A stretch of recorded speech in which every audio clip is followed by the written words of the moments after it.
Tapi ingat, ini nggak melulu soal kompetensi yang bersangkutan.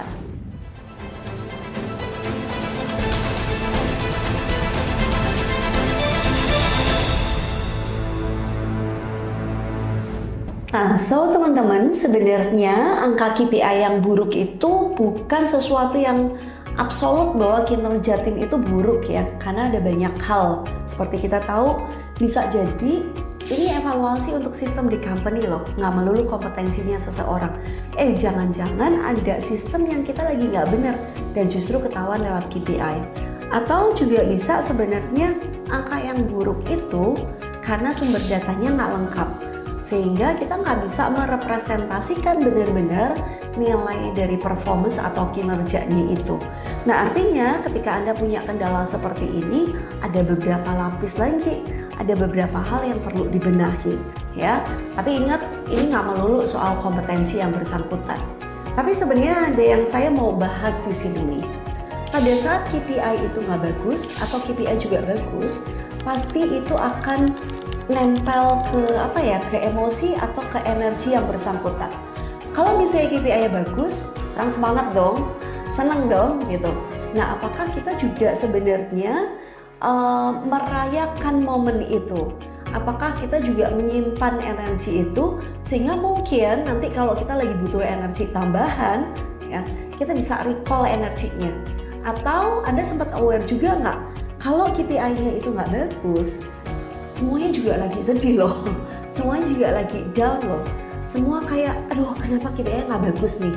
Dan kalaupun Anda punya berbagai macam strategi baru atau cara baru, kalau energinya yang lagi down ini nggak dibalikin dulu, maka teman-teman juga nggak akan punya semangat, nggak akan punya energi untuk dia melakukan strategi baru. Nah, itu sebabnya salah satu tools lanjutan yang kita perlu rancang setelah kita punya KPI ini adalah tentang coaching.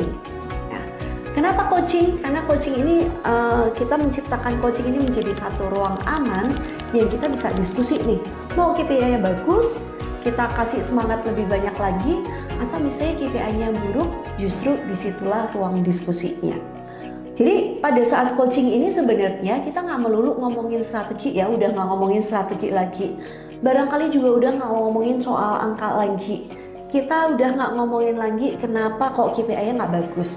Tapi kita mulai di satu titik bicara bahwa how do you feel? Nilai KPI-nya seperti itu. Ya. Katakanlah KPI nggak bagus, achievement-nya di bawah 50%. Ya. So di ruang coaching kita bisa membuka dengan so how do you feel? KPI-nya kamu di bawah 50%. Energi levelnya berapa? Kemudian kita bicara kebanyakan soal personal nih. Sebenarnya ada nggak sih faktor di luar pekerjaan yang juga mempengaruhi hal tersebut?